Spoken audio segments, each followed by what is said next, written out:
பெண்களுக்கு பாதுகாப்பில்லாத சார்கள் உலவிக் கொண்டிருக்கும் பொழுது எப்படி பெண்களுக்கு நிம்மதி இருக்கும்? மக்களுடைய பணத்தை கொள்ளையடித்து சினிமா படம் தயாரிக்கக்கூடிய தம்பிகள் உலவிக் கொண்டிருக்கும் பொழுது எப்படி மக்களுக்கு நிம்மதி இருக்கும்? அதையெல்லாம் தாண்டி நடுத்தர குடும்பத்துல நிம்மதியாக வெட்டுப்படாம வீட்டுல பாதுகாப்பாக யாராவது இருக்க முடியும்னா முடியாது. 2026 ஆட்சி மாற்றம் ஏற்படப்பட வேண்டும். திராவிட முன்னேற்ற கழகத்தினுடைய ஆட்சி வீட்டுக்கு அனுப்பப்பட வேண்டும்.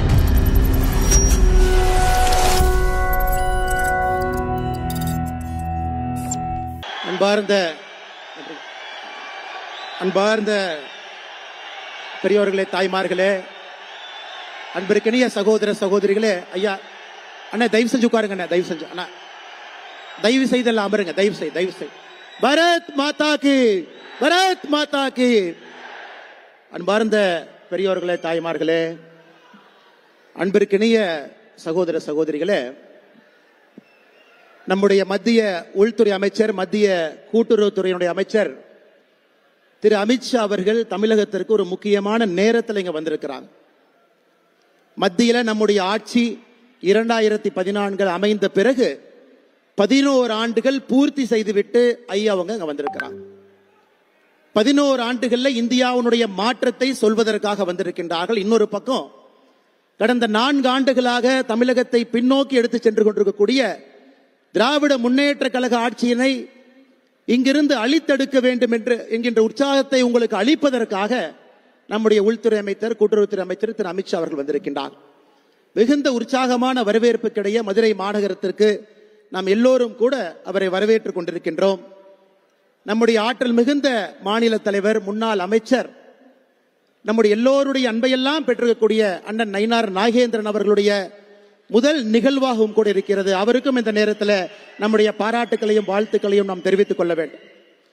நம்முடைய மத்திய இணையமைச்சர் ஐயா முருகன் அவர்கள் இங்கே வந்து மிக அற்புதமாக மோடி ஐயாவுடைய சாதனையை பேசிவிட்டு அமர்ந்திருக்கின்றார்கள்.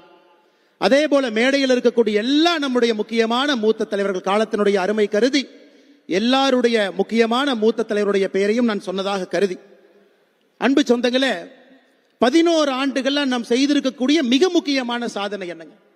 60 ஆண்டு காலமாக காங்கிரஸ் ஆட்சி ரொட்டி, மக்கான், கப்படா இந்த 3 வார்த்தையை வைத்து அரசியல் செய்து கொண்டிருந்தார்கள். வறுமை அப்படியே இருந்துச்சு. ஏன்னா வறுமை இருந்தால் மட்டும்தான் அரசியல் செய்ய முடிந்தது. 2012 இந்தியாவில் $2.15 அதாவது $180 கீழே வருமானம் பெறக்கூடியவர்கள் நாட்டினுடைய மக்கள் தொகையில 16.2% இருந்தார்கள். 2012 நம்ம ஆட்சிக்கு வந்து முழுமையாக இந்த 10 ஆண்டுகள் கழிச்சு பாருங்க, 2023 அதை வெறும் 2.3% கொண்டு வந்திருக்கின்றோம். இது மிகப்பெரிய சாதனை இல்லைங்களா? 10% நெட்டா $150 கீழே வருமானம் இருக்கக்கூடியவர்களை எக்ஸ்ட்ரீம் பாவர்ட்டியிலிருந்து அதிகப்படியான வறுமையிலிருந்து மேலே கொண்டு வந்திருக்கின்றோம். மிகப்பெரிய சாதனைகள். 11 ஆண்டுகள் நம்முடைய ஆட்சி மக்களுக்கு சொல்லி இருக்கின்றோம். இது சாதாரணமான ஆட்சி இல்லைங்க. உலக வங்கியினுடைய ஆய்வறிக்கை சொல்லுது, ஏப்ரல் 2025 உலகத்தில் மிக வேகமாக வறுமையை கடந்த 10 ஆண்டுகள்ல ஒழித்த முதல் நாடாக இருப்பது நம்முடைய பாரத நாடு.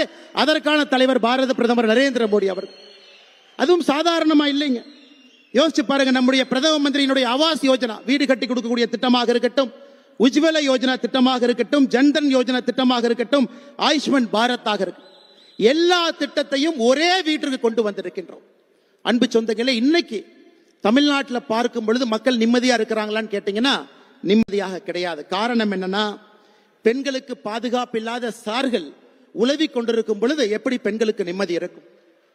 மக்களுடைய பணத்தை கொள்ளையடித்து சினிமா படம் தயாரிக்கக்கூடிய தம்பிகள் உலவிக் கொண்டிருக்கும் பொழுது எப்படி மக்களுக்கு நிம்மதி இருக்கும்? மத்திய அரசின் மீது, திட்டத்தின் மீதெல்லாம் ஸ்டிக்கர் ஒட்டி எந்த வேலையும் செய்யாமல் 4 ஆண்டு காலம் திராவிட முன்னேற்ற கழகத்தினுடைய ஆட்சி காலத்தை கடத்தி இருக்கின்றார்கள். எப்படி மக்களுக்கு நிம்மதி இருக்கும்? ஒரு சமுதாயத்தை சார்ந்த, ஒரு மதத்தை சார்ந்த மக்களை மட்டும் தொடர்ந்து கொச்சைப்படுத்துவதே முழுநேர வேலையாக திராவிட முன்னேற்ற கழகத்தினுடைய அரசு வைத்திருக்கின்றார்கள். எப்படி மக்களுக்கு நிம்மதி இருக்கும்?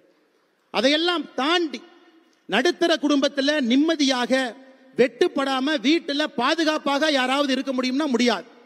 கொங்கு பகுதிக்கு வந்தீங்கன்னா முதியோர்களை குறிவைத்துக் கொள்ளுகின்றார்.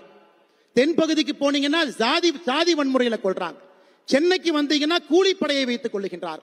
எங்கேயும் யாருக்கும் நிம்மதியில்லாத வாழ்க்கை தமிழகத்தில் கடந்த 4 ஆண்டு காலமாக நடந்து கொண்டிருக்கிறது. அதையும் வீட்டுக்கு அனுப்ப வேண்டும். அன்பு சொந்தங்களே, அமித்ஷாஜி அவர்கள் சாதாரண நேரத்தில் வரல. ஒரே நாடு ஒரே கொடி என்று இருக்க வேண்டிய இடத்துல ஒரே நாட்டில் 2 சட்டங்கள் 2 கொடி இருந்ததை ஒழித்துவிட்டு 2019 ஆர்டிகல் 370 கொண்டு விட்டு அதன் மூலமாக கடந்த 5 ஆண்டுகளில் காஷ்மீர் நிம்மதியை பார்க்கணும். அது மட்டுமில்லை அருமை சொந்தங்களே, வடகிழக்கு பாருங்க. வடகிழக்கில் எவ்வளவு அச்சுறுத்தல், எவ்வளவு பாதுகாப்பு பிரச்சனைகள். இன்னைக்கு அந்த மக்கள் அங்க இருக்கக்கூடிய மனிதர்கள் எல்லாம் அகிம்சை முறையில் தன்னுடைய துப்பாக்கியை விட்டு விட்டு அறவழியில ஜனநாயகத்தின் பக்கம் வந்து கொண்டிருக்கின்றார்கள். இவர் செய்திருக்கக்கூடிய 2வது பெரிய சாதனை. 3வது மிகப்பெரிய சாதனையை நடத்தி காட்டிக் கொண்டிருக்கின்றார். இவர் உள்துறை அமைச்சராக பொறுப்பேற்ற பொழுது இந்தியாவிலே நக்சல் பிடித்த மாவட்டங்கள் 38, காட்மண்டுவில் ஆரம்பித்து திருப்பதி வரை நக்சல் இருந்தார். ஒரு சூழலை அடைத்தார். 2026 மார்ச் மாதம் முடியும் பொழுது நக்சல் முக்த் பாரத், பாரதத்திலே நக்சலிசம் இல்லாத ஒரு நாட்டை உருவாக்கி காட்டுவேன் என்று கடைசியாக இந்த நக்சல் ஒரே ஒரு மலையில கரிகட்டா பகுதியில் பதுங்கி இருக்கின்றார்கள். அதையும் ஒழித்து கட்டப் போகின்றார்கள். இன்னைக்கு அமித்ஷாஜி அவர்கள் இங்கே வந்திருப்பது 2026 ஆட்சி மாற்றம் ஏற்படப்பட வேண்டும். திராவிட முன்னேற்ற கழகத்தினுடைய ஆட்சி வீட்டுக்கு அனுப்பப்பட வேண்டும். அதற்காகத்தான் குறிப்பாக பூத்துல வேலை செய்யறவங்க, மாவட்டத்தில் வேலை செய்யறவங்க, மாநிலத்தில் வேலை செய்யறவங்க, பாரதிய ஜனதா கட்சியினுடைய பொறுப்பில் இருக்கக்கூடியவங்களை மட்டும் மதுரையில் அழைத்து நம்முடைய மாநில தலைவர் அண்ணன் நயினார் நாகேந்திரன் அவர்கள் இந்த கூட்டத்தை நடத்தி கொண்டிருக்கின்றார்கள். அன்பு சொந்தங்களே, ஒரு சங்கல்பத்தோடு செல்லுவோம்.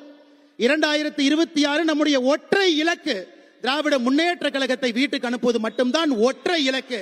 வேறு எதுவும் நமக்கு இலக்காக இருக்கக்கூடாது என்று சொல்லி வந்திருக்கக்கூடிய எல்லோருக்கும் நன்றி தெரிவித்து, மேடையில் இருக்கக்கூடிய தலைவர்களுக்கும் என்னுடைய வாழ்த்துக்களை தெரிவித்து உரையை முடித்துக் கொள்கிறேன். நன்றி, வணக்கம். பாரத் மாதா கி ஜெய்.